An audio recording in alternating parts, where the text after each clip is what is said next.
of an average person. 25 years. Let that sink in. That is simply unacceptable. And today, while we are here to celebrate, let's stay focused on the ongoing challenge and continue to do all that we can to support good health. This opening of this Navigation Center will create change in Vallejo, and we are so proud at Kaiser Permanente to being a part of this journey to good health in our community. Thank you. We now have our Vice President, Chief Medical Officer, and Chief Quality Officer from North Bay Health, Seth Kaufman. Good morning, everyone. I'm honored to be here representing North Bay Health as one of the sponsoring health systems for the Vallejo Navigation Center. Homelessness continues to rise in Solano County, with the greatest concentration right here in Vallejo. Behind every number is a person, someone facing not just housing insecurity, but complex health and social challenges. As an emergency medicine physician, I see this firsthand. People come to the ER in crisis, not only for medical care, but because they don't have a safe place to go.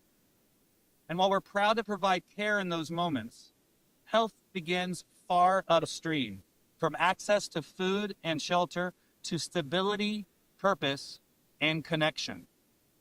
At North Bay Health, our mission is to improve the well-being of our communities by providing conveniently accessible, high-quality care. We live this mission every day, not only within our hospitals, but in the neighborhoods we serve. That's the heart of population health. It means we don't just treat illness, we address the conditions that create it. The Vallejo Navigation Center is a vital example of that work, combining shelter with case management, job assistance, and healthcare access. This is not just a building, it's a foundation for healing and hope.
All right, folks, we're announcing that Andrea is in the building.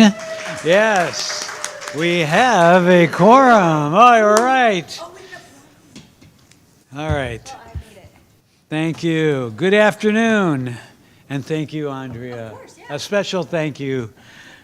I'd like to call the Soltrans board meeting together. Madam Clerk, will you please confirm that we have a quorum? We do have a quorum. Thank you. At this time, we will recess into closed session to discuss personnel matters.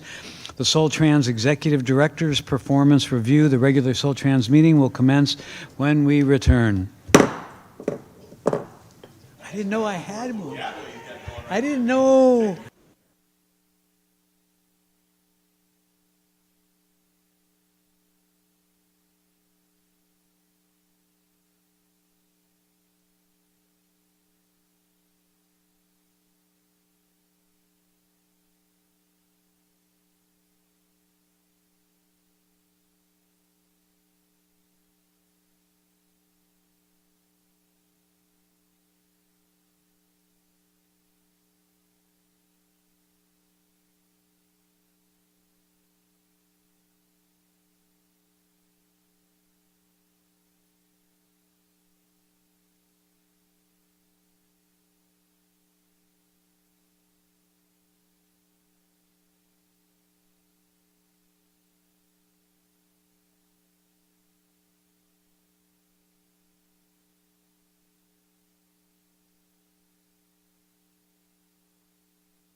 All righty. I'd like to call the Soltrans Board meeting to order.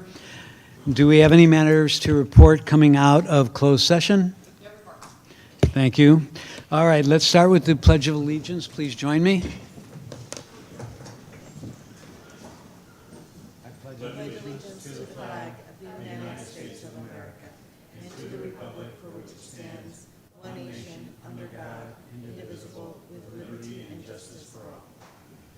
Thank you all.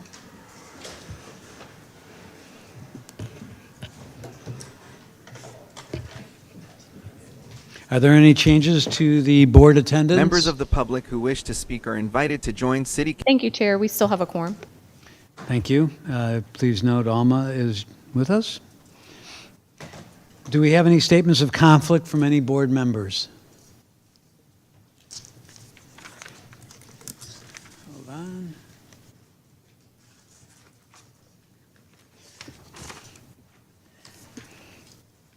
All right, we're going to move now to the approval of the agenda. Unless there are any additions, deletions, or objections, I will move for the approval of the agenda. Are there any additions, deletions, changes? All right, move to approve the agenda as drafted. Second. All those in favor? Aye. Aye. Aye. Motion passes. Opportunity for public comment. This is the opportunity for public comment on any matter not on the agenda, but within the subject matter jurisdiction of the Soltrans Board.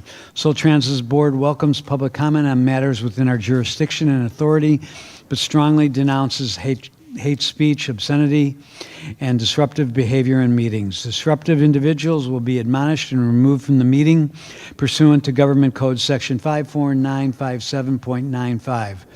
We ask for members of the public to ensure their remarks are within the jurisdiction of this board and to refrain from making hateful or obscene comments. Manny, would you please start our sign-up clock for public comment? Madam Clerk, will you read the public comment notice? Thank you, Chair Scott. Members of the public wishing to speak may sign up at the kiosk in the back of the council chamber. Public signing in by Zoom may click the raised hand icon, and those dialing in by phone may press star 9. At the conclusion of our 2-minute sign-up period, in-person speakers will be called up to the microphone in registration order, followed by those on Zoom and phone. While this is the opportunity for public comment on matters not on the agenda, there will also be opportunity to comment on any item on the agenda at the time that a particular item is heard. Thank you. Manny, do we have any persons wishing to speak under general public comment? Thank you, Mr. Chair. Currently have about 30 seconds left on that on-screen timer for those parties to sign up for the public comment portion of today's meeting. As of right now, we don't have anybody signed up, but we do have somebody in the back signing up as we speak. If there's a struggle, feel free to just come down to the podium and you can just state your name at the podium. Oh, Lily, Thank we you, got Manny. you. Thank you. Welcome to public comment, right over here. Hi. So, as you guys may know, there's been like a small issue with like students who live in Vallejo who want to attend DVC, which I know you're a teacher at DVC, and I know a lot of my friends go to DVC, but there's a little bit of issue with transportation. I know there's been talk about the Y line that goes to Walnut Creek moving to Concord. And I'm fine with that as long as maybe the stop at Sun Valley Mall stays. The only issue with this route is that currently, I do have some papers, I don't know who I would show to, but I just highlighted the current stops at Sun Valley Shopping Center. And the issue with that stop is that it only actually stops there eastbound from 11 to 9 p.m. So it would, anybody who has a morning class, which typically students have class at 9:35 a.m., cannot attend class, or they'll have to take the route at 8:15, and they'll get to like Walnut Creek at 8:55, and then have to take the 98X, which is extremely unreliable. So when they do get to class, they'll probably be late. Sorry. So then also another issue with that stop is that going westbound back towards Vallejo, it actually only stops from 5 a.m. to 11 a.m.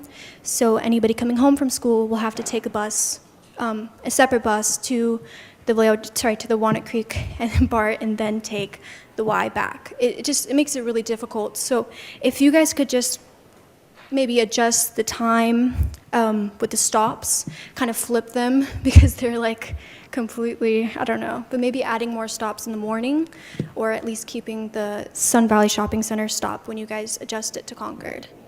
Thank you. Thank you. Those are excellent comments. We will discuss that when we get to the COA, actually.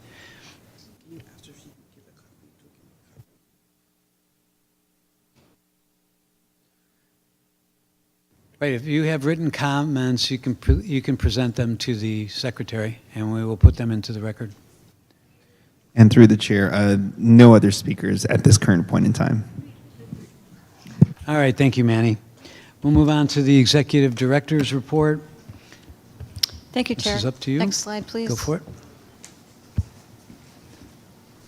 We're continuing to track youth ridership and growth of the program. We're continuing to see the program grow in our second year. And in September, the Vallejo School District reported chronic absenteeism is lower than the previous school year, thanks in part to the Youth Ride Free program. The chronic absenteeism is down by 22% over the previous year, and youth ridership on Soltrans is 153% over prior year. Next slide. Soltrans partnered with Benicia Main Street to provide a free shuttle around Benicia to the top of First Street for the Benicia Rocks event. We had just over 100 riders to and from the event. And we appreciated that. Soltrans out in the community prepping students and families for back to school. In August, we went to 5 events and talked to over 100 people about transit to school and the Youth Ride Free pilot. Last Saturday, Soltrans provided a free shuttle service to Porch Fest in Benicia. We had 71 riders, and we will be providing a free shuttle this Saturday for Oktoberfest. On Friday, September 12th, we celebrated Second Friday with our riders and staff and our community partners, Solano Mobility and Catholic Charities. September is Transit Month, and we did celebrate on Friday, September 12th, with the transit staff at VTC with a barbecue and a cake. And on Saturday, we hosted a field trip where transit enthusiasts came via bus and ferry to downtown Vallejo. We chatted about what Soltrans is doing to adapt to the new ridership trends and ways to help transit, and showed off all of our public arts at VTC. And then finally, I'm happy to introduce Paul Weinstein, our new IT DevOps engineer. The new position was approved by the Soltrans board in June of 2025. Welcome, Paul.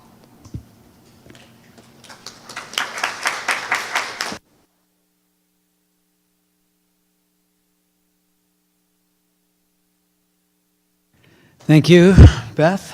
Appreciate that. And we in Benicia appreciate all the shuttle services and all the events, because Benicia is happening. We'll move on to Board of Directors comments. Do any of the Board of Directors have any comments at this point? I'd just like to welcome the new employee. Thank you. And thank you for all the hard work you all do, staff. We'll move to proclamations and presentations. We have Alexander. We have a PowerPoint presentation? Yes, please.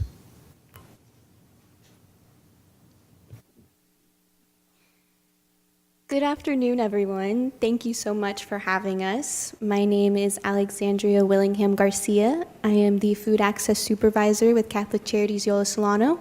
I'm here with my colleague. Good afternoon. My name is Andrew Austin, and I am the lead food access specialist for Catholic Charities Yola Solano. And we are here today to share about an event that is very near and dear to our hearts, the Treat Yourself Resource Fair. In partnership with Soltrans, this will be our second year partnering together, and we're very thankful that you guys share this passion in our work. But the Treat Yourself Resource Fair is an event designed for our unhoused community and those at risk of becoming unhoused. It's meant to provide basic needs and stabilizing resources.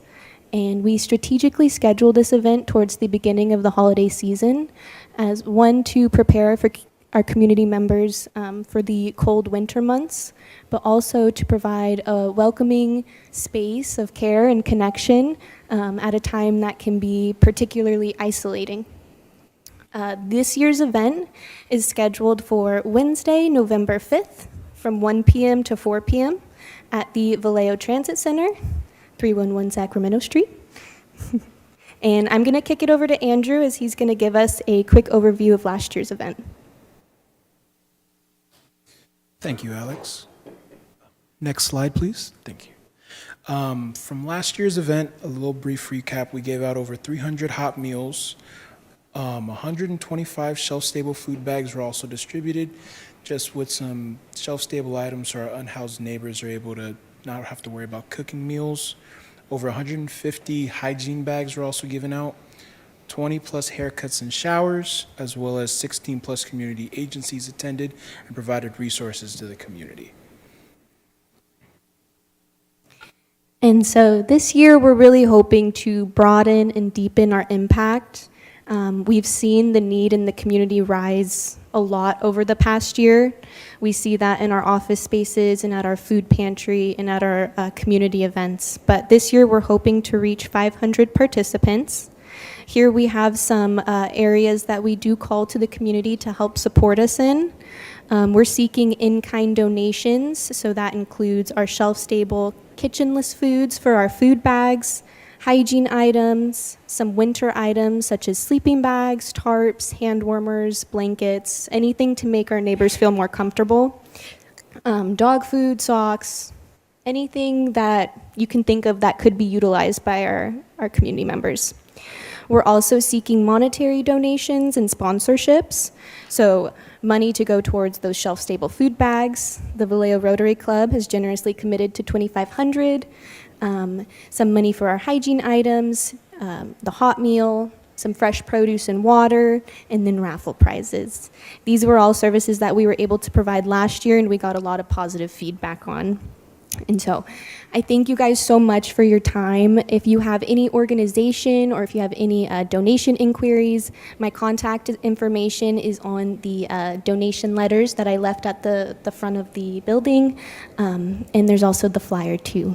Thank you so much. Thank you. Why don't you stay up there for a minute?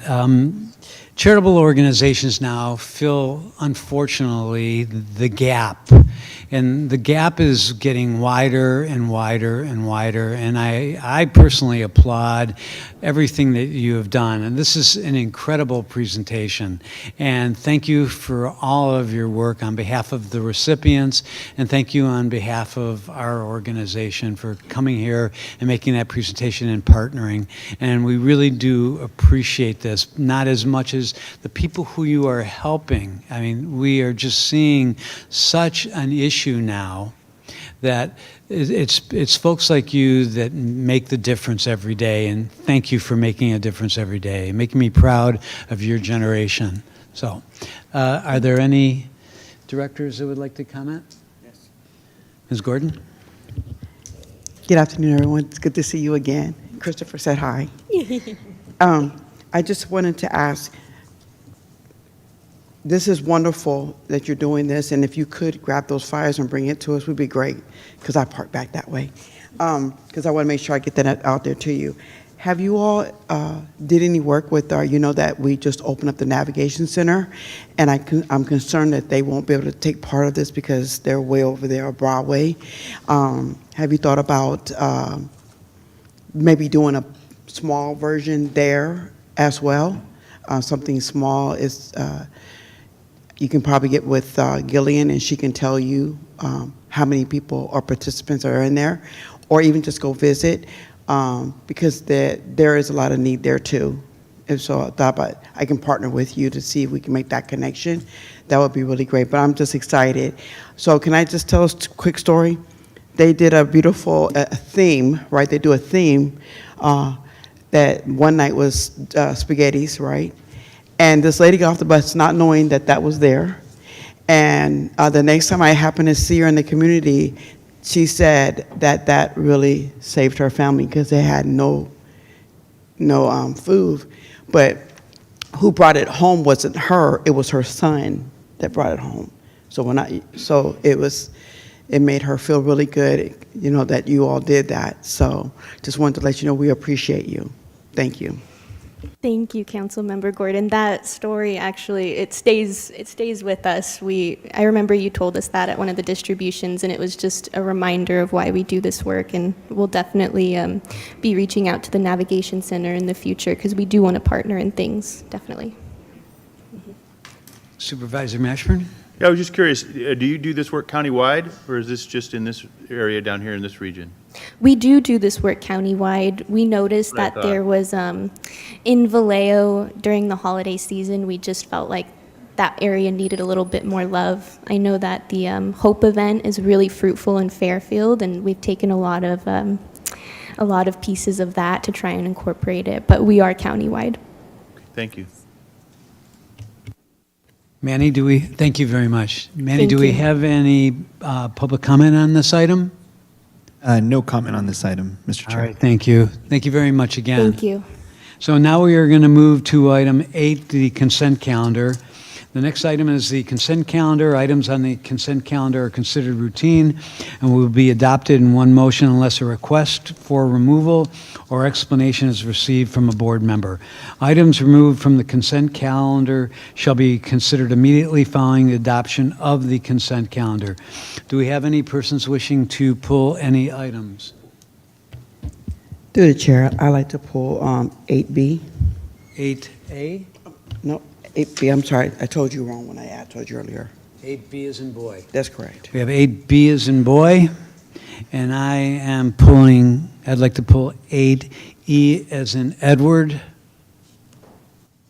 Is there anyone else wanting to pull?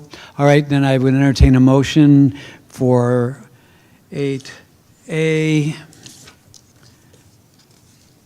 Let's see, hold on. I'll move, I'll move all remaining items. Thank you. and I'll second it. All right, please call the roll. All in favor? Aye. Aye. Any opposed? Motion passes unanimously. Thank you. Councilmember? Yes, hello. I'd just like to know the update regarding the Public Advisory Committee. I see on page 11, they had a lot to discuss. Was there anything that you would like to share out, any concerns they may have had, any more support they need?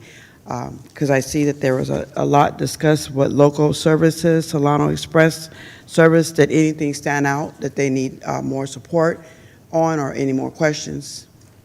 No, everything is in the minutes there, and then I do mention there's specific feedback in my board report regarding the COA concepts. Okay.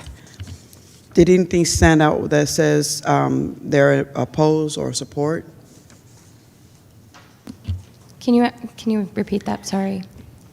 In here, I see that says PAC members' comments, method of providing revised concept in the public were discussed. Staff noted that should the board approve the service change process, staff will send concept to survey and participant who provide their emails, address, and public outreach to follow.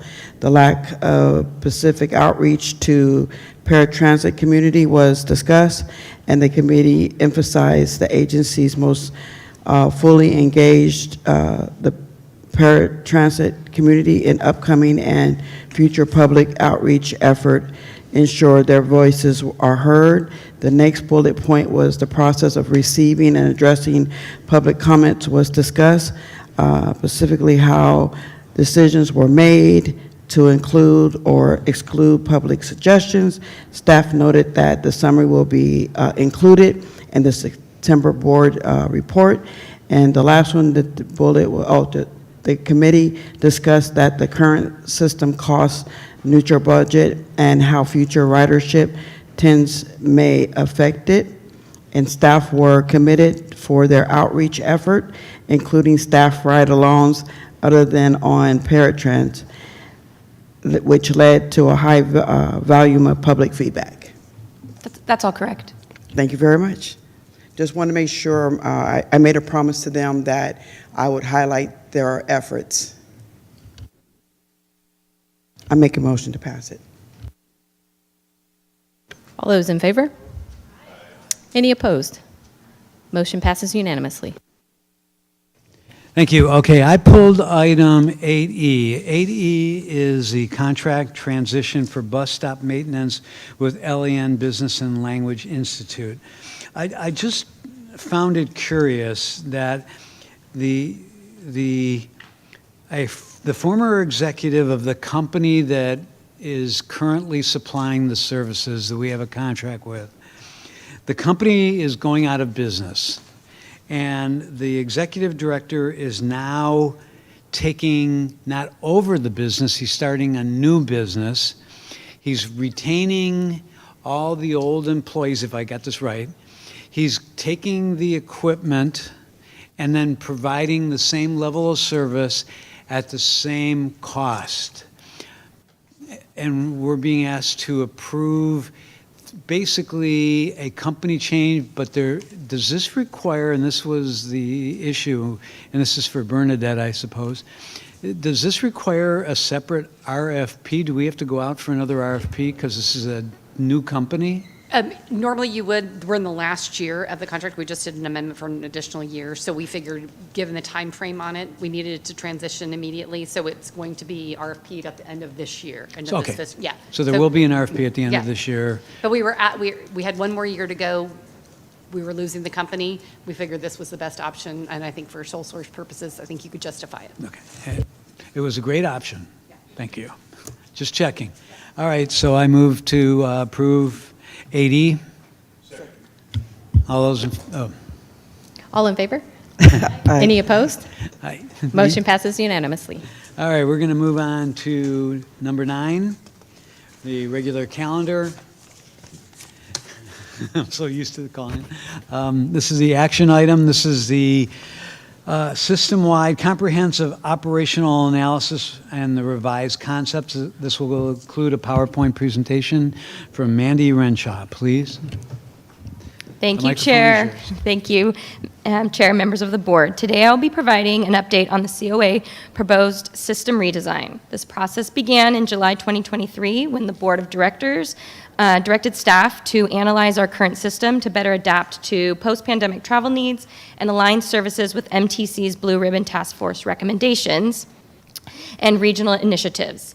At that time, the board also emphasized the importance of ensuring consistency with MTC resources and guidance, particularly that all Bay Area transit agencies are working to improve ridership and sustainability in the face of a looming fiscal cliff. So that's what brought us to the COA analysis. The initial concepts were informed by the existing conditions report, travel pattern trends, and regional priorities and stakeholder input, which you received in January. These concepts were data-driven, initial little bit of public outreach, but really strong data-driven. The public outreach period was probably the most important part where we could get feedback and receive feedback from our riders, non-riders, and the community. The data is only one piece of that analysis. It really is important that the community has, that they can provide feedback on these concepts. The concepts were released in February for public review and feedback, with outreach extending through May to stakeholders, operators, community partners, and most importantly, our riders. Today, I'll be presenting the revised proposals, which reflect the feedback we received and which we went over in the months of June and July board meetings. We will begin with the local proposals, followed by the Solano Express proposals. And while these proposals will be presented separately, 2 different modes, the goal of the COA are to increase frequency, expand service days and span, and most importantly, strengthen the connectivity, both within Soltrans service and within our regional partners, such as BART and neighbor Solano County Transit Systems. And for the riders, it is essential that these 2 service modes move forward together so that we can create a seamless and reliable network. They work together. It's very important that the whole premise of this is creating that consistency and seamless transition between transit systems and both modes. Not just Soltrans local, but Fairfield's local system, Vacaville's local system, Dixon's Ready Ride system, and our connecting regional partners with BART and County Connection. Next slide, please. So I just want to go over really quickly, the goal of this is to increase ridership, efficiency, equity, and coverage, but that this whole project is cost neutral budget. So anything that we change within the system, if we're discontinuing service or changing, rerouting, we're investing it right into the system. The whole plan is budget neutral, and we'd be using the same budget, the same amount of operators, the same amount of buses, and the same amount of hours and miles. So I just want to make that very, very clear, cost neutral budget. So we're going to begin with the Route 4. The current Route 4 travels north along Broadway, along the Broadway corridor, and the Route 2 travels north along the Sacramento corridor. Both routes meet at Sonoma, and they are duplicative. They follow each other right up Sonoma Boulevard to Sereno Transit Center and then continue north. Our proposal is to combine the two routes, creating a north and south grand circle loop similar to the 7A and 7B. 7A clockwise, 7B counterclockwise, the same thing. We'd have a 1A clockwise, 1B counterclockwise, so we're serving both sides of the street. It will be bidirectional and combining both resources. So there'll be technically a 30-minute service to Six Flags, which doesn't exist currently. We have that hourly service on the Route 5. To reach the 60-minute headway that we need to make this grand circle work, there are a few segments of the existing Route 1 and 2 that will be discontinued in this service. And on the left top, the proposed route map on the left top side is that corner of Minnie Drive and Severus, and then on the right side, top north in the crest, there are segments that will discontinue that currently have service along those corridors. Those corridors still are within a 10-minute walk to transit. And then in between that service right in the middle there, where we have service along, I believe it is not Redwood. Rollingwood, thanks. That segment right along Sonoma Boulevard has service currently, would not have service, but still a 10-minute walk to both services and the 7A and 7B, which we'll talk about later in this presentation. Next slide, please. The next route for the proposed network is the Route 3. The current Route 3 is a one-directional loop that travels clockwise and has very little ridership along that corridor to Cotulla. There's only one stop, stops at Cotulla, and then it serves southern Vallejo along Fulton Magazine and Sonoma Boulevard. We are proposing to make the route bidirectional, so it serves both sides of the street and connects services to Springs Road and Hogan Middle School, which is a brand new connection for South Vallejo to the north part. Currently, that would require a transfer in our service at the Vallejo Transit Center. A new connection, oh, I already said that, sorry. But also a new connection that they could connect to the increased frequency of the 7A and 7B on Springs Road. There are no segments of the Route 3 that will no longer have transit with this proposal. It's just a brand new connection for the southern Vallejo neighborhoods to the north part of county, but also retains that connection to the Vallejo Transit Center. And this would be a hourly service. And then the Route 4. The current Route 4 travels along Tuolumne, past the courthouse and Sutter Hospital via Tuolumne. The initial concept was to discontinue the Route 4, but we received the highest stakeholder and public feedback regarding this discontinuation. So our final proposal is to keep the Route 4, but make some changes to it, reroute it a little bit. The Route 4, the proposed Route 4 will operate weekdays and on Saturdays, and it will provide continue to provide direct access to the courthouse and those social service offices, as well as Sutter Hospital via the stop on Tuolumne Drive. The new proposed Route 4 will also cover the northwest portions of the proposed discontinuation of the Route 5. So if you're looking at the proposed route map, on the left hand, about mid-map, that little loop around Daniels was on the Route 5. The Route 5 is proposed to be discontinued, but the Route 4 will pick that service up and can provide it within an hourly loop. On the Route 4, there are two segments that will be discontinued. On the top left-hand or right-hand corner, Tuolumne Drive, which still will have service with the Napa Vine Route 11. There's very little ridership along that corridor. And then the Route 1, the new Route 1 service will take over that Broadway, the service along Broadway, which the Route 4 used to provide.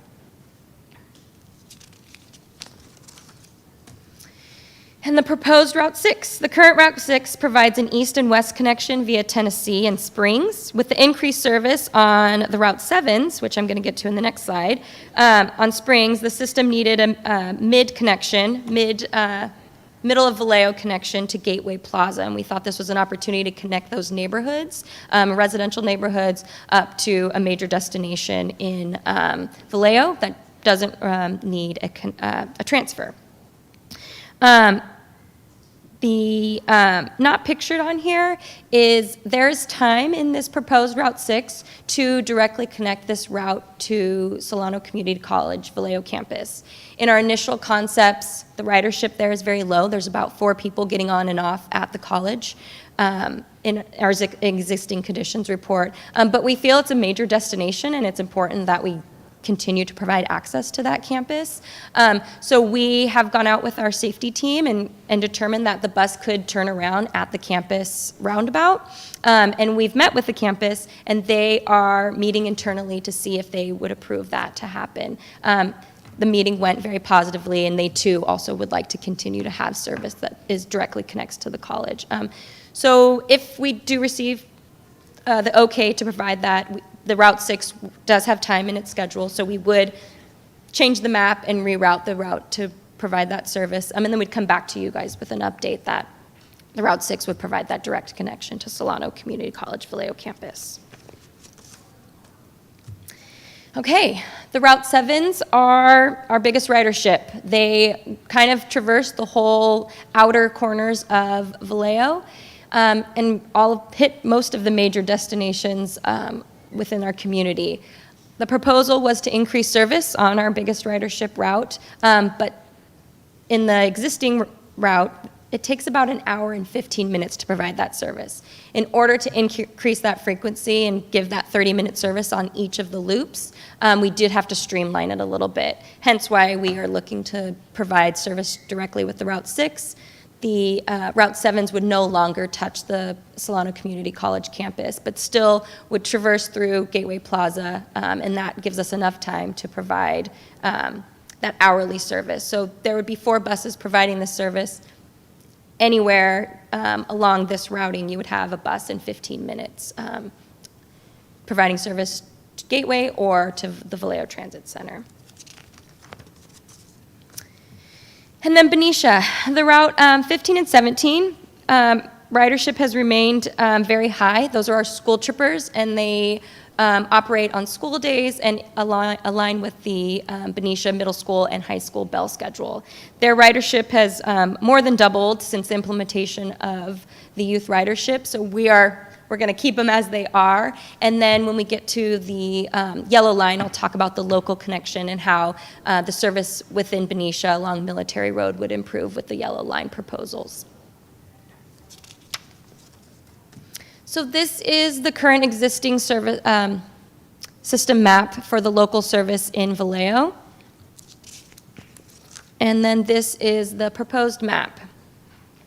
The discontinued service would include Benicia Road, Ascot in Georgia, Fleming, and the north part of Broadway and Tuolumne, which service could be reached via the Napa Vine 11, and the west portions of Minnie and east side on the north part of the crest. These discontinuations allow us to reinvest those resources into the system and allow us to, on weekdays, begin service at 6 a.m. and run service until 9 p.m., meaning service would, all the routes would leave the transit center at 9 p.m. and go out and finish their service. All the routes would operate at the top of the hour. Everything would be hourly service, so we could make connections to our express service, and within our system at the Vallejo Transit Center, everything would come in and leave at the top of the hour. On weekends, we get the biggest bang for our buck. Saturdays, the service span will expand very similarly. I believe it starts at 7 a.m. and goes till 9 p.m. and the routes 1, 3, 4, 6, 7A, and 7B will be in service. On Sunday is where we see the biggest increase, and the biggest ask that we've heard from our community members is the service on Sundays would be increased by 51%. Everything would operate, the 1, the 3, the 6, the 7A and 7B, with the caveat that the Route 4, which all the social services don't operate on Sundays, so the Route 4 would not operate on Sundays. And jobs reachable in the proposed system exceeds the current system map, the current service coverage map, and for some populations, it exceeds the current system map by over 147%. And this data is in your report, and improves it for low income and people of color. And that is our local system. We're going to move on to the express system next, and we're going to start with the blue line. The proposal is to increase the frequency on the blue line to hourly service all day, especially between Vacaville and Fairfield, where there currently is no midday service, and reroute the terminus of the route to North Concord and Concord BART station for connections to BART, but significant increases to connections to Contra Costa County via county connection. Very important. Lily, thank you for coming. Should we move forward with going to Concord BART, there is a county connection bus that directly connects to DVC every 15 minutes. So they would have a shorter bus trip on both the blue or yellow line, and then they'd have a significant increase of connectivity directly to DVC College, which is an important destination. The resources from the reduced Green Line service and the discontinuation of the Davis service, which is a part of this proposal, allow us to give enough funding to increase that midday frequency and build a consistent service. So the proposal is to discontinue the service to Davis and reinvest those resources into the current system, but we have another item later in the agenda today to talk about what it would take to provide quality service to Davis. And just a couple of notes about the Concord BART station versus Walnut Creek. We are currently experiencing on-time performance issues with congestion on 680. So by pulling back to the Concord BART station, we'd eliminate those congestion opportunities. About 28% of the yellow line and 19% of the blue line's on-time performance at Walnut Creek is contributed to the congestion on 680. And then in our existing conditions analysis, 3 times more trips along the blue line corridor, which is Fairfield, Sassoon, Vacaville, and Dixon. Three times more of those trips are people that their final destinations are in Concord, Martinez, or the surrounding kind of North Contra Costa County areas. And then I talked about DVC. So the next proposal is the Green Line. The recommendation, or excuse me, the concept that we initially took out to the public was to merge the Green Line and Red Line resources completely. Most of the negative feedback we heard was about that merge, and that the Green Line riders did not want to add time to their current long travel from bus to BART, sometimes to a boat, sometimes to Muni. Adding that time to traverse through Vallejo was negatively impacting their travel, just their travel period. So we are recommending that we keep the Green Line, 2 a.m. peak trips and 2 p.m. peak trips where we see the highest ridership, and then still continue to provide that 30-minute service between Sassoon, Fairfield, through Vallejo to El Cerrito del Norte BART. So we had enough funding to continue to keep 4 express trips, 2 in the morning, 2 in the afternoon.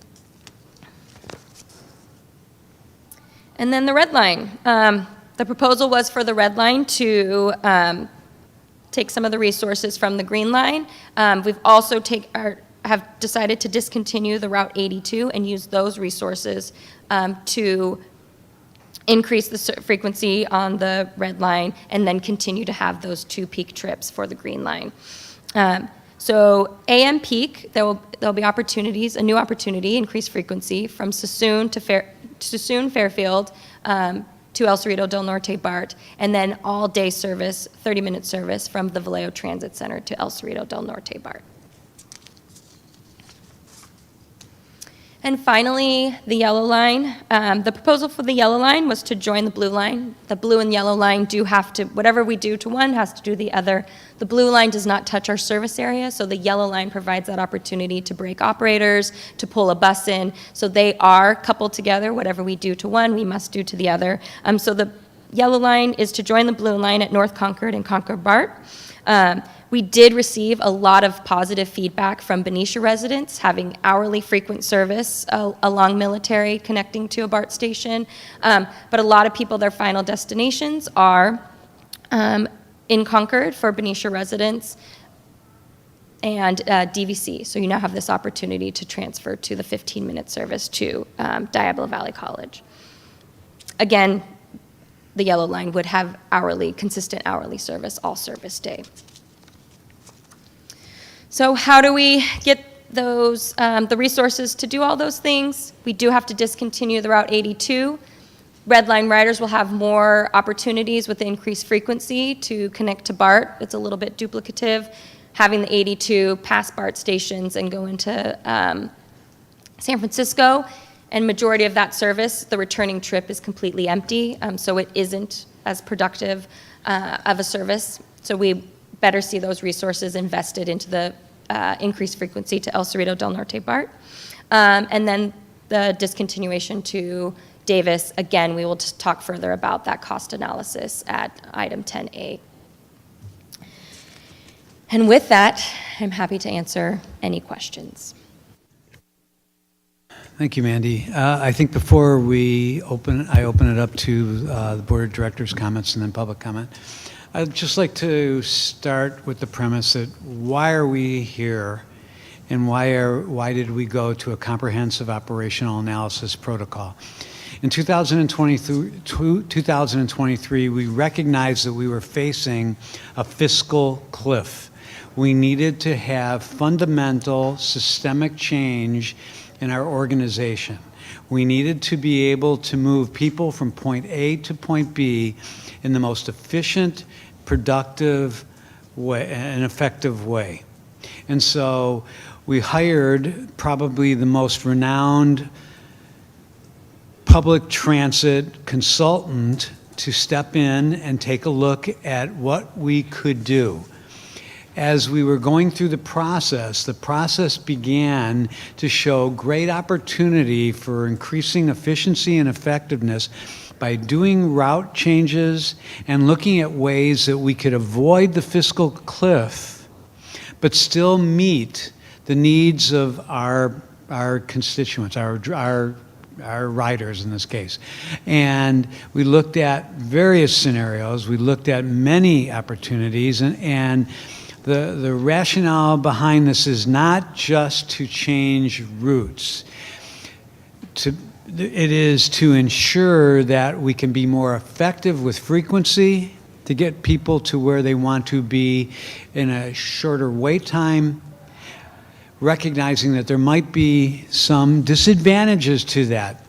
But the disadvantage of having a system that is financially broke and unable to move forward with our basic function of serving public need was inherently built into this process. And I want to applaud the staff for moving in this direction and embracing the ability to make change and not be afraid to look at change and embrace it and make it work for us, and hopefully, more importantly, make it work for the riders.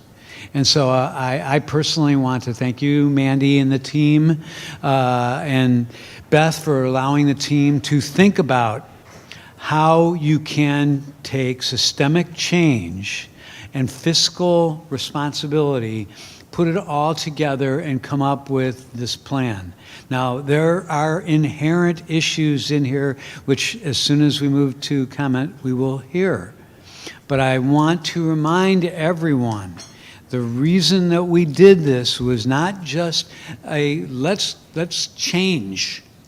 It is change in order to remain relevant and focused and the ability to move as many people as we could within our context. So with that, I see Supervisor Mashburn, please. All right, so to that end, I understand that the Yolo-Davis connection is going to be addressed in a different item down the road. So in talking about the Concord versus Walnut Creek item, I would just like to have something addressed from the perspective of the folks who put together the COA, because I haven't seen an actual response to this piece yet. There was a letter sent by STA, and I'll read out the specific paragraphs. I'm sure you all are familiar with it. It says, customers who are transferring to BART, presuming most, if not all, are destined to San Francisco, Oakland, Berkeley, or another station west of Walnut Creek BART, would experience a fare increase per round trip each day. The reason I ask that is because when we talk about the polling of the passengers to understand what they're most concerned with, I'm curious to know if the polling informed them that there would be an increase in the fees, and they were willing to pay that fee for the 12 minutes that it made up in time to transfer from the Concord station instead, because that's going to be a question. Yeah, that was on all of our marketing material. It's a 65 cents increase of their travel pattern. There were people that negatively did not like that, but majority of the people that we talked to their final destination was Concord. If not, they used commuter incentive programs, and so they said that their commute was already covered by their program that they use to put that money on there, and that majority of them were fine as long as they could get a seat on BART was a lot of the feedback we got. Okay, and then in continuing that paragraph, it says, using the BART timetable to calculate the difference in travel time on BART and Google Trip Planner to calculate the difference in highway travel time based on road conditions, not scheduled bus time since buses would arrive early if traffic is not bad, as schedules allowed once they are on I-80 and no longer need to pick up passengers. Passengers would experience an increase of 4 minutes based on the best case scenario and an increase of 2 minutes based on the worst case scenario. A savings of 8 to 10 minutes off on the bus offset by a 12-minute longer BART ride. So we would be saving time for our customers on the bus, but we would be increasing their commute on BART. And was that communicated to them? Yeah, we talked about travel pattern or travel time. Again, the feedback was, as long as I have a seat, I'm fine. I think the people we're not talking about are the people that are their final destination is Concord, and the cost of increase for them to get on BART and travel backwards. We've already taken them past their destination. Those are our low income people that are transit dependent, and we're costing them more now to get back on BART to go back to their destination, and then another transfer to their county connection. So those transit-dependent people are paying more now for service or for a destination that we're passing. All right, so that answers that piece. Then the last piece of this is, in addition to higher fares and longer trip times for BART users, shifting from Walnut Creek to North Concord will eliminate regional connections to several bus routes that provide access to employment opportunities in Walnut Creek and express service to Bishop Ranch, Dublin, and Pleasanton. By contrast, the North Concord BART is served by one local county connection route. So do we get a lot of folks who are going to Walnut Creek, Dublin, Pleasanton, and Bishop Ranch? So Is there a ridership there? pre-pandemic, yes, that was the majority of ridership on the express routes, were people traveling to those connections. A lot of those people are working from home now, and transit-dependent people are going to destinations. 3 times more Solano County residents are traveling to Concord, North Concord, Martinez than they are traveling to Walnut Creek, Bishop Ranch, San Ramon. They were major destinations, and that's the whole premise of getting to Walnut Creek BART, to make those connections. While there are still some people traveling there, there's more people traveling to Concord. Okay, that answers the questions then. I appreciate that, thank you.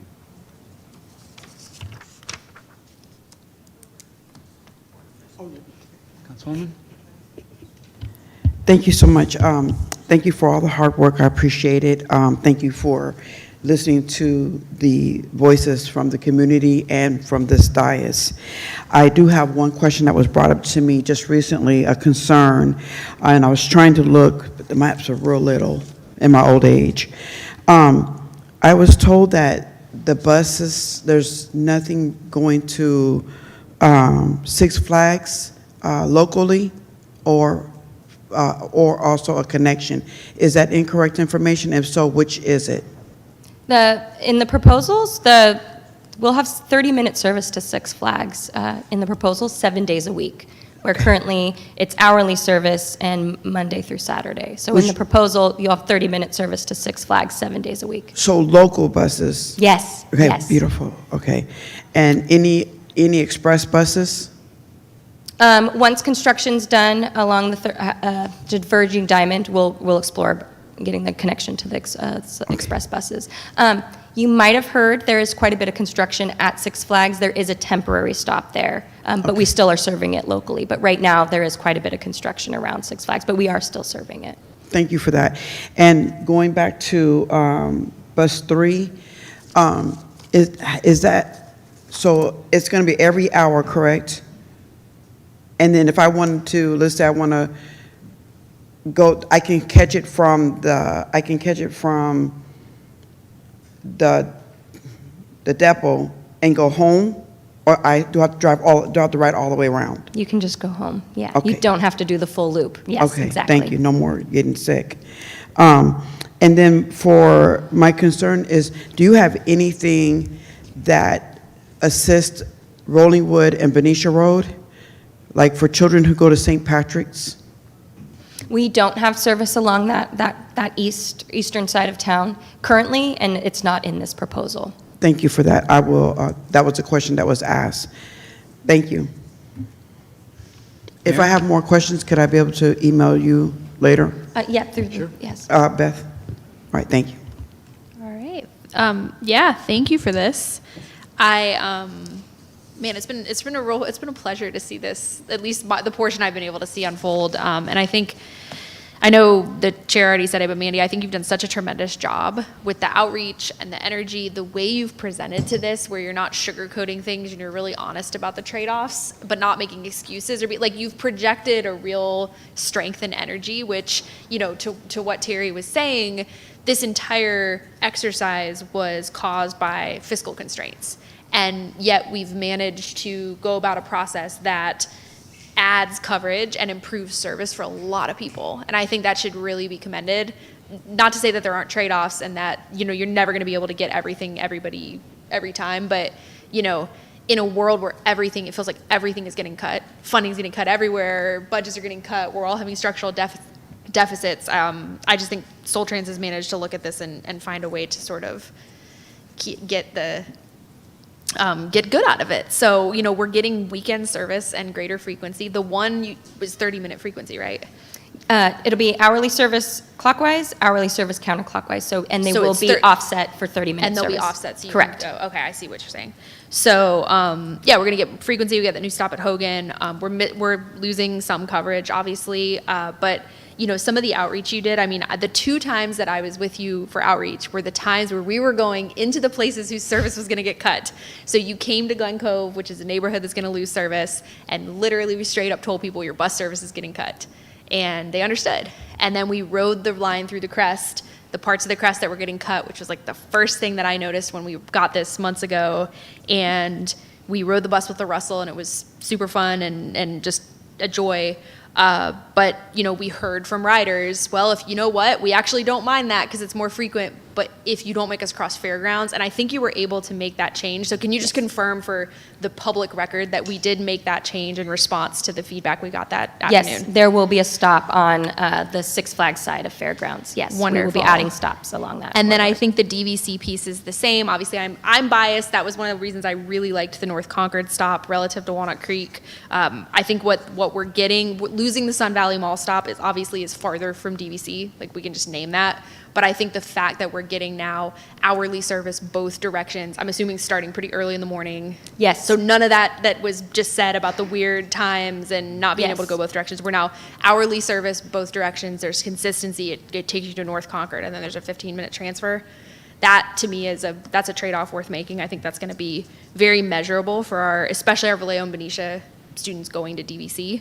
And then I support the Solano College service as well, obviously, to the Vallejo Center. And we have this new pilot that will be providing shuttle service between the campuses of Solano College. So if we can serve the Vallejo campus, they can then get to the Fairfield campus and even the Vacaville campus with that new shuttle service. So I just, not every bit of this is ideal, but I think you all have done a really wonderful job navigating these trade-offs and have been very effective in incorporating the feedback that's come up since the first draft concepts. All the things like Sutter, that stop across Fairgrounds, the Green Line Express route. I mean, I just think I'm very satisfied with the proposal, and I know people will be upset about little things here and there, but I'm comfortable championing this out and going, hey, we had to deal with these trade-offs. The one thing that I am concerned about, that I think we're all concerned about, is that a lot of our regional partners have dragged their feet and not complied with our timeline. And I want, for the public record, can you or Beth talk about the implications if someone regionally now were to come in, if we were to approve the COA now, our local service intersects with the express service. They transfer to the express service. If we were to then have suddenly changes or feedback come in after we start implementing this, what would be the implications for our local service? So I can go communicate that up when I'm in the regional conversations. I think the most important one is that connectivity and the seamless transfer between local and express to local.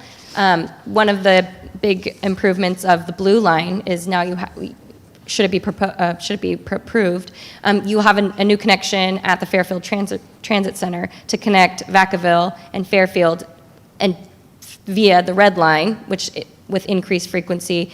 So now you have a connection from Vacaville to Vallejo, which is very hard to provide today. Those two routes pivot completely on the BART line and miss each other, and there's about an hour wait between the two of them. But also having consistent hourly service, the Fairfield local system that comes into Fairfield Transit Center will lose that direct connectivity as well. So it's not just, all the work isn't being done at the Vallejo Transit Center. These improvements help connectivity at the Fairfield Transit Center, at the Vacaville Transit Center. And then we can talk about how the Blue Line could be changed to significantly improve Dixon's service. Yeah, and I think I think it's important to state that, because I know, I've been pretty disappointed. I was disappointed that this didn't go before the STA board last week. And I don't think this board can wait. I think we have to approve these. I'm comfortable approving these today, and it needs to be known that there was an opportunity to provide input prior, that this board could have had this information prior to approving this, but anything after this is gonna have implications on our local service and is gonna potentially cost extra money to have to resolve, with the exception of, and I thank you all for adding the caveat for the Dixon service. So we're leaving that on the or Davis service. So we're leaving that on the table, and that's something I've already expressed I fully support, and I want to try to find the money to do. So that's the frustrating part of this, but I personally feel very good about the work that was done and the outreach that was done and the way the engagement was conducted on this. So I want to thank you again for that. And there's also timing for MTC and the wayfinding program. We're working directly with them, so that would knock the timing off for us to pair up and hopefully get the wayfinding all taken care of. Sorry, can you clarify what the wayfinding? I'm still new. 9 months. I'm still new. Signage. Yes. Oh, okay. Bus Thank stops. You. Yes.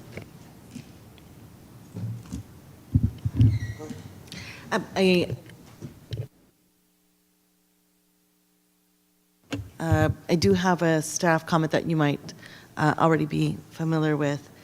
So I'm going to read it because it had to do with Director Source's comments as well, because they're not on the same page, so I just want to make sure they're also read here. Based on the intercity funding and cost-sharing agreement, Soltrans should not take action on Solano Express service changes until it has gone through the STA committee structure and been approved by the STA board. This is spelled out in Section 5 on page 19 of the intercity funding and cost-sharing agreement. And the noted dates for these discussions are on September 23rd at 11 a.m. with the Intercity Funding Working Group meeting, and on September 23rd at 1:30 p.m. for the Solano County Intercity Transit Consortium. And additional dates that have been noted. with that read, I would like to receive additional clarification and insight on this request, but also noting the needs that Director Source has also mentioned here. If you could provide any additional comments. Yeah, I would say that funding agreement is for this year. And we're doing everything we said that's highlighted in that particular agreement. The changes we're talking about are out forward. So if the changes are approved today, they don't take in effect for another year. So additional conversations for these types of meetings can take place at a different time, or how does that? no, because we have a year of implementation in front of us. We have to keep moving forward. So if I understood in a different way, these changes would affect a new intercity, right, contract and agreement. So it would really be based on the next one coming for the next fiscal year. Right, thank you. Go ahead. Can I follow on your question? Sure. Well, then that gets us into a legal quagmire, because then we're voting on something that by our own agreement has to be approved by the STA board ahead of time. So, or the other two groups that she just talked about.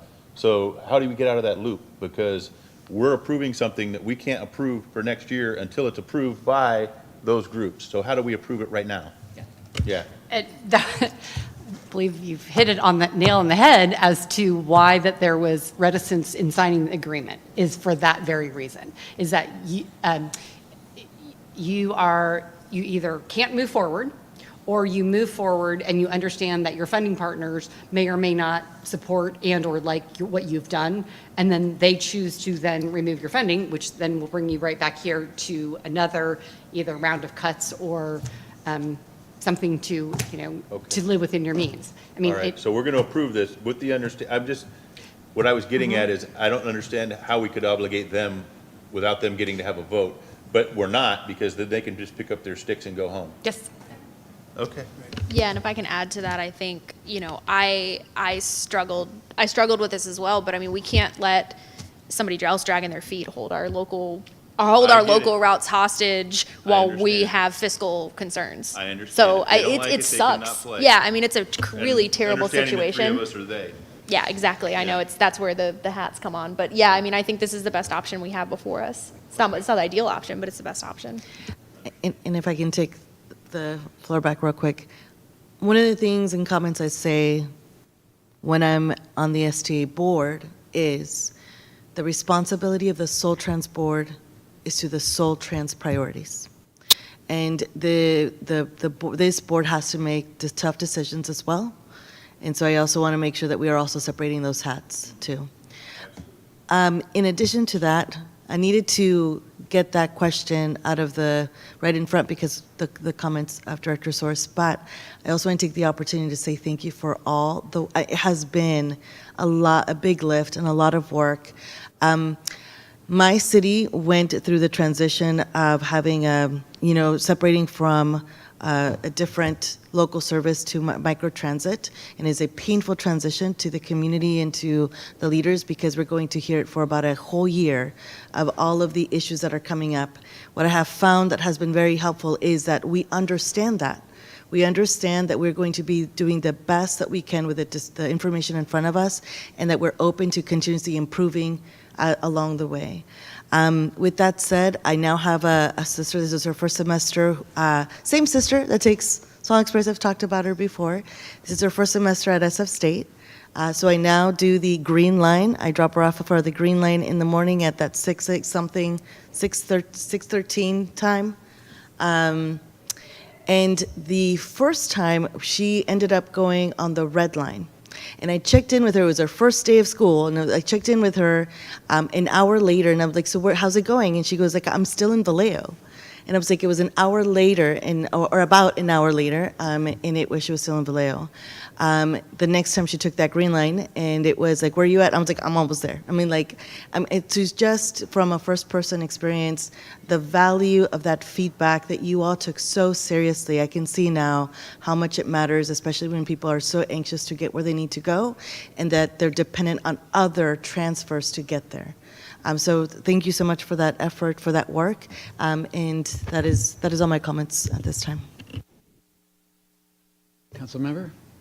Thank you so much. I just want to make sure I understood something because my stomach just went yay when I heard Director Mashburn point out. So did I hear you say if the service, if they don't agree, they may pull their fundings away, and then we may be back here to do more cuts, and so therefore Vallejo will be suffering again? Make sure I understand that. If they pull their funding away, what they would be pulling the funding away for is the express lanes, not for Vallejo.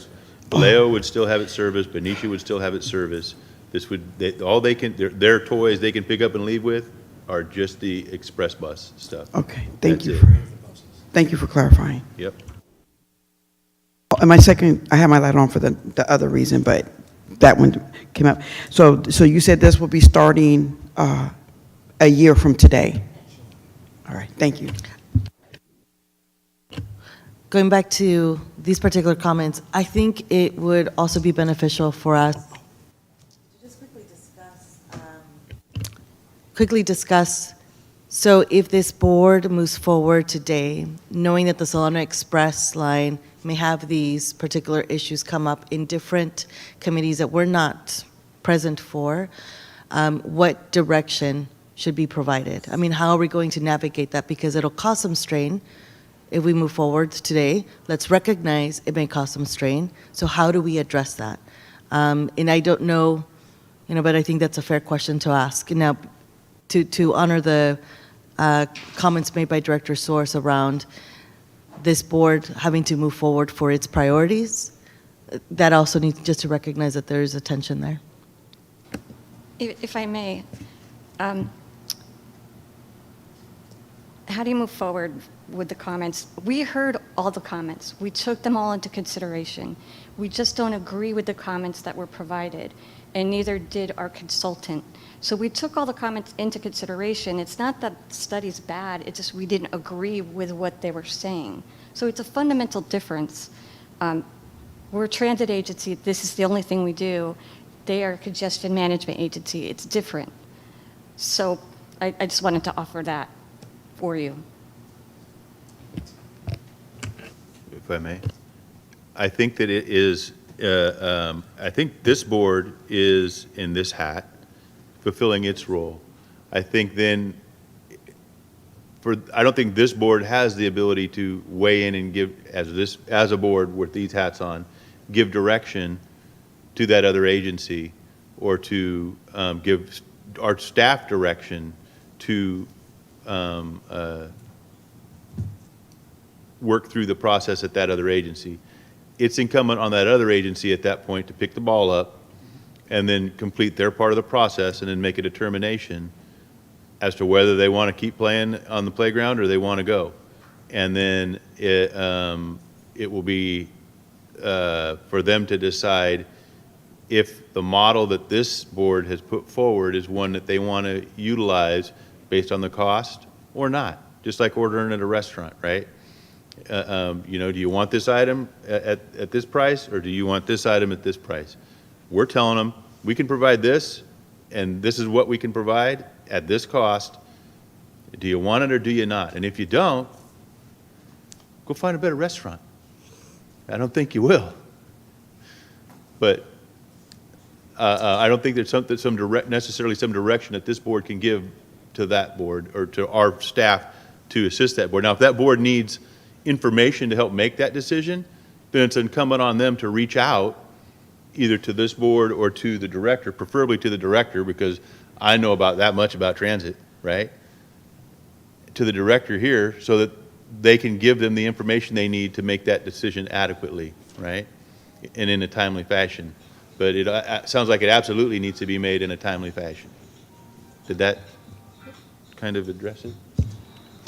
If I may, your staff does sit on consortium. Your staff does participate in the intercity funding group. So you do have an opportunity here.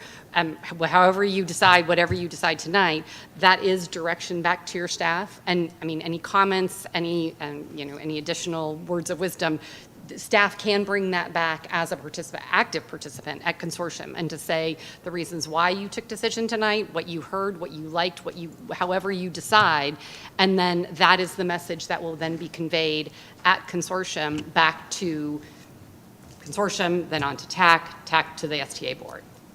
So it sounds like the message from me to staff to present back to them is fish or cut bait.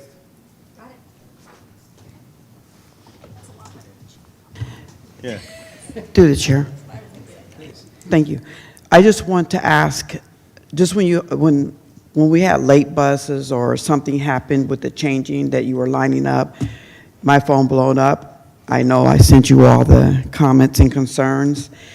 I would like to know if there, whether it be through TransDev or through Soltrans, that there is some type of training and empathy when folks are calling in, because some of this will be a shock to people who totally rely, or 10-minute walks can be a challenge, waiting longer for their system to come.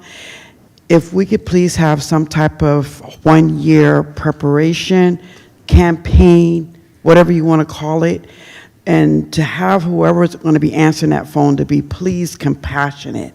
Because 10 minutes may be nothing for some of us, but it may be a world of a difference. Someone's carrying a bag, babies, so forth, and our elderly. Thank you. Good. I am going to close the Board of Directors' comments. Now, I just want to say that I want to thank the board for the encouragement that you have given the staff today, the insightful information that you have provided, and the direction and the support. This has been, as I've noted, 2 years in the making, and it's good to kind of see the light at the end of the tunnel. So thank you, Mandy, and thank you, team. And we'll open it up now to any public comment. Thank you, Chair. Currently do not have any members of the public signed up for this item. Then we have a recommendation to receive the final comprehensive operational analysis report and approve the concepts and direct staff to begin the service change process and implementation occurring in August of 2026. Is there a motion? I'd like to make the motion. We have a motion. Approve, I'll second it. And we have a second. Please call the roll. All those in favor? Aye. Aye. Any opposed? Motion passes unanimously. Congratulations. Well done, well done. All right, we're going to move to 9B, the employee handbook policy revisions. Suzanne? Thank you, Chair, members of the board. We revise our handbook regularly, and there are 3 policies that we took to the HR Finance Subcommittee for review and now are being presented to the board, as new legislation required some changes that do impact our employee benefits. So in the past, both the subcommittee and the board have asked staff to attempt to maintain some consistency with our peers in the Bay Area. So a peer agency poll was conducted to inform these policy revisions. The peer poll consisted of peer transit agencies of similar size and scope to Soltrans, as well as the STA as the congestion management agency for the county. And the subcommittee did review and approve the policy revisions before you today. All of the revisions are included in your packet. However, I am happy to provide a verbal overview of any of the major changes if the board desires. Otherwise, I'm happy to answer any questions. Can you give us a very short overview? Absolutely. So we have 3 policies. The first is our personal leave of absence policy. This is a 30-day personal leave, similar to the leaves that state agencies provide, and it's very consistent with our peers. This type of leave is extremely rare for Soltrans. We've had maybe 1 instance of this in 14 years, so our staff never realized that the HR consultant firm that set this policy up, there was an inconsistency with how our service credit, paid time off, holiday benefits, longevity credit, and other salary-based benefits are handled for this type of leave versus family medical leave, for example. For family medical leave, those are paused as soon as someone goes on unpaid status. But for some reason, this policy was originally written to where those benefits continued for 30 days. We thought that was a little inconsistent and couldn't figure out why it was set up that way. So the vast majority of the peers polled pause those benefits. So that's what we're recommending that we do. We are, however, retaining the health and welfare benefit that was already consistent in our policy. And the reason for that is it is required for family medical leave that we continue those contributions to health and welfare. And it would create an undue burden upon payroll to have two different types of rules for different leaves. So we're just going to make it consistent across the board. With regards to bereavement leave, the major thing here is the state now requires public agencies to provide 5 unpaid days of bereavement. So we polled our peers to ask them how they're incorporating this, specifically if they're offering any paid days. And what we found is the majority offer all 5 days as paid. There was one outlier with that, but we are actually recommending an approach similar to the STA here. And what they do, we feel like it's a good balance between remaining consistent, but also recognizing we have limited staff resources. And so their policy cites the 5 unpaid days requirement, but they provide 3 paid days if it's a funeral inside the state of California, and 5 paid days outside of state. And so obviously if the person wanted to take additional 2 unpaid days for the in-state, they could.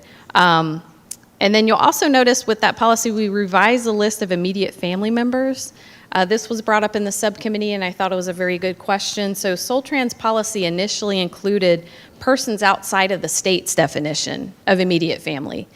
We think this is because the consultant firm anticipated that the state may have added these, which they have never done. And so we believe that remaining consistent with the state's definition of immediate family member will reduce the potential for leave abuse with this paid leave option, while still permitting employees to request special approval from the executive director to attend a funeral of some, or to take bereavement for someone not in the state's definition. So we have a clause immediately following that definition in the policy that you can see allows for that. So we thought that was a good balance there. And then the final policy is a new policy. This is a reproductive loss leave. This is proposed to comply with SB 848, which took effect January 2024. So we're kind of catching up here with this. It also requires 5 unpaid days for reproductive related losses, and it is handled slightly differently in the law versus bereavement leave. I think one of the main differences is we're not allowed to request documentation or proof with this leave. So there is some potential there for increased risk of abuse of the policy. So our peers were across the board were offering this as unpaid. I think FAST was the only one that said that they may also do this as paid like they do with bereavement.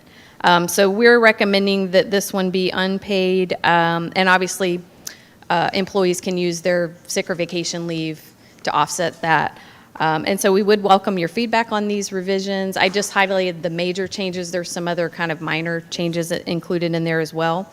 And I'd be happy to answer any other questions. Thank you, Suzanne. Do we have any questions? Yes. Council member? Yes, can you clarify what do you mean by the SB 848? So for example, if someone had a miscarriage? Yes, good question. So yes, it would be any reproductive related loss, though some of those may also qualify as bereavement. So if you had a stillbirth, for example. So there could be some overlap there. So, if someone But it had could be anything from that to, a anticipated adoption gone awry, that type of a thing as well. So yeah, I just want to make sure I understand. So someone carry to almost their due date and they have a stillborn, they still can get paid leave? Just want to make sure I understand. Yes, that would qualify under bereavement. Thank you. That's all. Thank you. Thank you. Unless there's any other comments, we'll move to public comment. I don't see Manny over there. I do see Manny over there.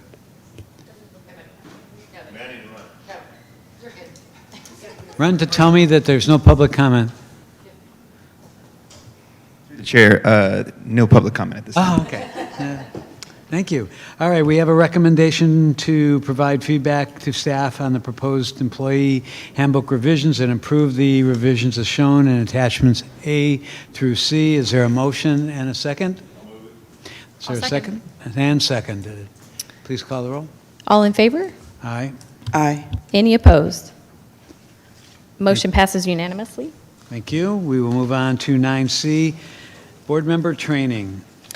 Thank you. This item pertains to Soltrans participation in our annual risk management accreditation program through Golden State Risk Management Authority. That's our risk pool that we're a part of, and the program is designed to help agencies create and maintain a very robust risk management program that improves operations, reduces claims, prevents losses. Soltrans is very proud that we've attained accreditation 4 years in a row, which is a very rare achievement. And it's made possible by the hard work of all of our staff who participate in this, as well as the board members. Actually, you may not realize when you do your biannual trainings on ethics and harassment prevention, we get credit for that as well. And so there's numerous requirements that we have to meet, and for each requirement met, a certain number of credits is gained, with the opportunity to collectively attain as much as 10% credit back on our annual insurance premium. As we all know, insurance keeps rising. I think last year we got about $25,000 back. So this is a big deal. So each year the requirements change slightly as GSRMA analyzes the risk affecting the state as well as their risk pool members. And this year, one of the new requirements we noticed based on their analysis is for 2 board members of each of the risk pool agencies to attend a pre-recorded on-demand training. It's online and it's, I think, 45 minutes long, that can be taken in your leisure. It's on board member duties and agency liability. And it's just to increase awareness of those risks that are affecting public entities at this time.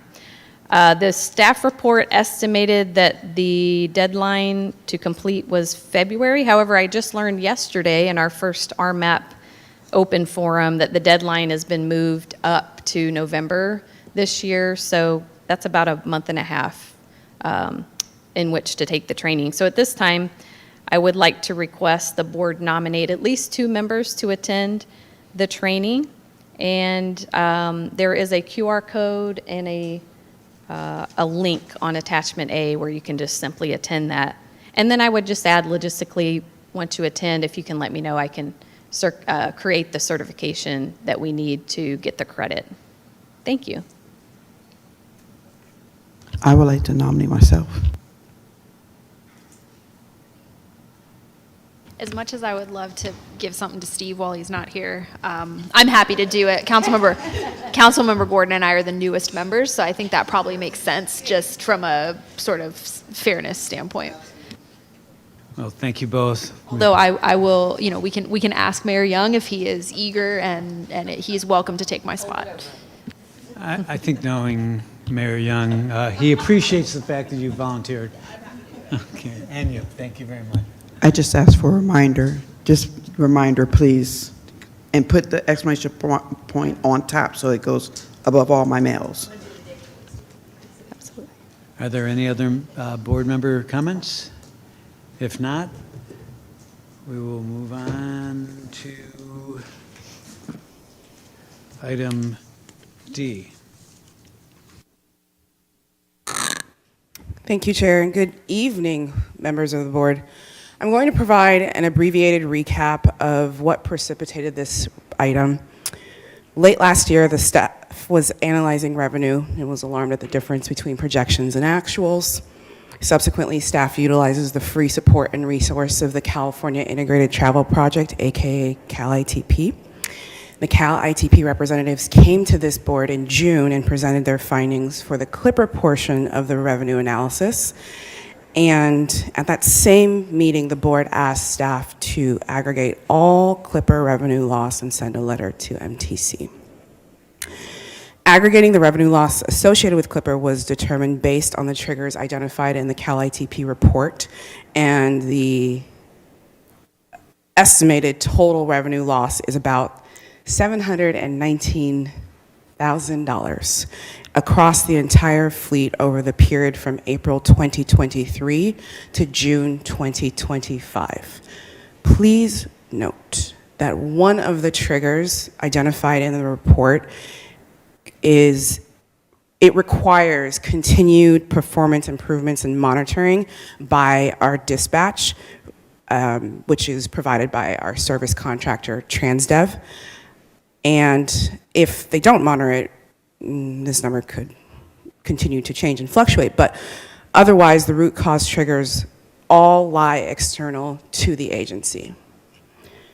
Staff took this draft letter to the HR and Finance Subcommittee, and we are now asking and requesting for direction for requests to include in the letter to MTC. So I will stop here, take questions. Let me make a comment. I asked Beth, after seeing this number, being stunned by this number, to agendize this, because I thought it was incredibly important that we see that in less than 2.25 years, it's nearly $719,000 to be exact, and that there has to be some sort of remedy or some sort of remuneration for us for some number, whatever number that is, that it was not our fault that their machinery, their software was not operating properly. We're the ones who were paying the penalty. So I open it up to the board for discussion, but I felt incredibly compelled to have this as a general discussion point. So I'm going to turn it over to the supervisor here. As the MTC rep on your board, Yes, sir. I would say write me a letter that I can take back to MTC and champion your cause with, please, with all the relevant data in it that we have. Absolutely. The letter is well drafted, and we can send it to you first. I think the issue is we have quantified it, but at this point, we've been told on a number of occasions that there isn't remuneration, there isn't. Well, let me ask as an MTC commissioner, and maybe I'll get a different answer. Please. Yeah. And also because I'm sure we're not the only transit agency that has suffered a loss, and because of the impacts that all transit agencies are going through right now in our region with funding, they can't sustain this. It can't continue. And so please bring me the letter and let's see what we can do to fix this. Absolutely.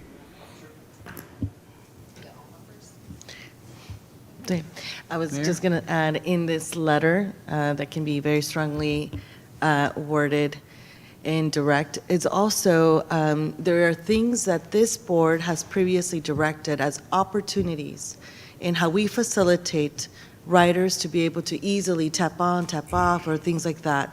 The open loop system, I think that's one of the first things I remember your presentation. It was still, we were just coming back from COVID, so it was still Zoom time, everyone's on Zoom, and so it's been that long. And the efforts of this board was to move forward with different ways to facilitate accessibility and also make it easier for those transitions.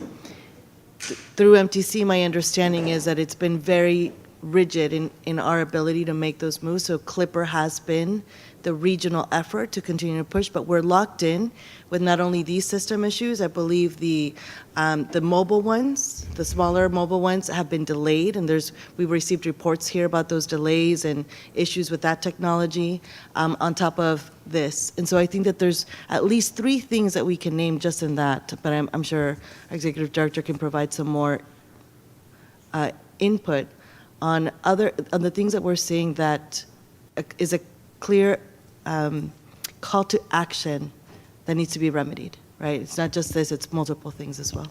And thank you for that, Mayor, because we were talking about open loop, and we were saying open loop was a proven system.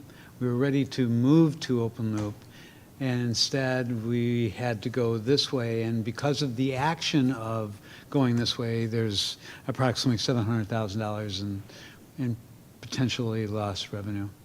So thank you for that. Council member?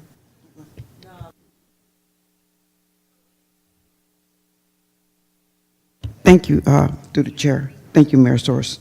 So one of the things I saw on the news is that this would be definitely a deficit if we don't handle these issues, because to my knowledge, I just heard that they're going to change the clipper where you don't no longer need the card unless you're disabled, right? And then they're going to be relying on your phones. Or you can scan it, keep it moving. And it was to benefit those who don't live here, and so that don't need a clipper card or whatever.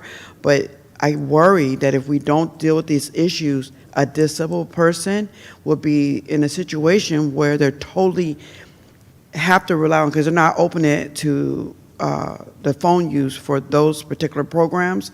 So I hope, sir, that you really help us with that. Thank you. If anybody could do it, me and you both can. And then, I'm in agreement, and I think the thing that I had shared previously that I'll repeat is I think the key is making sure that we have an ask, and that we're not selling ourselves short, but that we do have a clear ask. So if the MTC commissioner wants to start with asking for full reimbursement, then let's ask for full reimbursement, and then we'll go from there. Yeah. Might as well. And then I think for staff, just if you all could think about, sort of other options, ways that we could be compensated, asks that we might have for MTC and ways we might be compensated should that not be an option available to us. But I think personally, I think we should be reimbursed. I think it's ridiculous. Busy, do you have something to add? No. Okay, thank you. All right, we have a do we have any public comment? Through the chair, no public comment at this time. All right, so we have a recommendation to provide feedback and a letter with specifics to the outgoing supervisor as it relates to future correspondence with MTC regarding the estimated revenue loss. Is there a motion? All right, you've got direction. Thank you. All right, we'll move on the page to item 10. Thank you, Chair, members of the board. This is the item that I talked about earlier in my COA proposed concepts. Now adopted concepts. Service to Davis was discontinued earlier today, but the board directed us to come back to do an analysis on how much it would cost to provide service to Davis.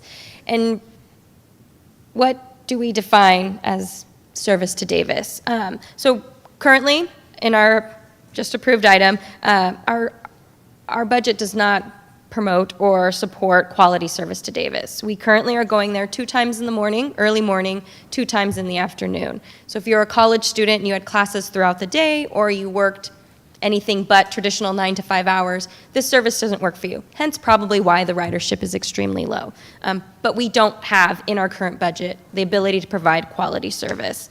And what do we define quality service? Well, it would be hourly service all service day. We'd be connecting to Davis hourly.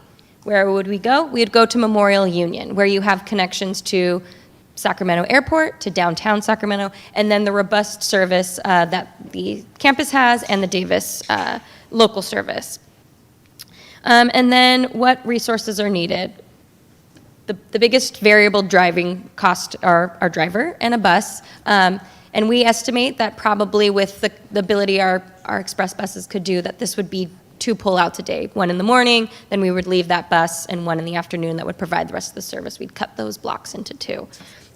So what would it cost to provide that quality hourly service to Memorial Union throughout the service day is about, next slide, thanks Manny, is about $600,000. This would provide hourly service all the way to Davis, as an extension of the Blue Line. It would not be an isolated, its own service. It says proposed here because I didn't know what was going to happen, but the service on the Blue Line right now is about $1.9 million, and these are variable costs. This is what the hours and the miles, the driver, the bus, and the fuel and maintenance that's in it. What's not included in this analysis is the fixed fees that we have for our contract, for our admin, for our overhead. That is a part of the Solano Express budget and across all 4 of the routes that are provided in Solano Express. So we are just talking about the variable cost, hours and miles to provide service to Davis. And again, if we were to provide hourly service to Davis, it would be an additional 22,000 hours and about 775,000 miles additional annually, and is about a $600,000 increase to the Solano Express budget. And with that, I would like to say that the city that really benefits from this would be Dixon, who has 2 trips in the morning, 2 trips in the afternoon in the currently approved Solano or COA. They would now have hourly service that's going both north and south, and they would have throughout this whole service day. So with that, I'm happy to answer any questions. All right. Do we have any board of directors who would like to make questions, for questions? No, just, thank you. This seems reasonable to me. I don't really have a point of reference, but it seems quite reasonable. Oh, I'm curious what you think. Oh my gosh, this has removed such a huge blind spot that we've had. I didn't even know if it would be feasible, actually even feasible to just pay for the cost to provide good quality service to Davis. Mm-hmm. A little over $500,000 in transportation, I would say is feasible. It's a matter of now figuring out at a regional level, where we could find some of those dollars. And also for the cities that want to commit to it, what does that mean to us as we navigate this next fiscal year? So I think having this much advance understanding of how to navigate it at a regional level, and that's what I think about the Solano Express benefits everyone. It might benefit Dixon the most, but a person from Vallejo who needs to go to Davis, we need to take care of that too, right? There's just as equal value. And so that matters to us to be as equitable as we can to not only the students, but to individuals that are going to hospitals or, for their health care or for other social services to the Davis area that maybe Solano County just doesn't have access to. It might be even less expensive than going towards the Bay Area, right? And so those are real things and real opportunities for us. It gives us a real starting point to go figure this out. So thank you so much. That was a really big deal. Thank you. Can I jump back in, Terry? I'll jump back in. I think just for context, the STA board passed the budget. I'm going to talk about it in third person because we always get into this. The STA board passed the budget last week, and there were some areas that could potentially be consolidated. So this is great information to have. So how do we move this up to STA? We could talk about it at the consortium, and they can let us know how they want to proceed. Excellent. I would just say that this goes back to the conversation as to the direction back to staff. Right. This could be part of that. Perfect. Yeah. Thank you. Manny, public comment? Through the chair, no speakers at this time. Okay. So this was an informational item. I think we've given staff direction. We're going to move to 11A, the fiscal year 2024 operating revenue expenses through June 30th of 25. This is a non-discussion item unless any board member wishes to pull this and open it up for discussion. You want to open it up? I'd like to request it for a future meeting. Thank you. And do we have any public comment? None at this time, Mr. Chair. One of these days you're going to tell me yes. All right. State legislative report. This is a non-discussion item with the report included in your agenda packet. Hope you've read your entire 167-page agenda packet. It starts at 61. It starts at 61. Thank you. Do any members wish to pull this item for discussion? No, it doesn't appear. Is there any public comment? Nope. All right. We will then move to the final item, which is number 12. Are there any comments that any member would like to make?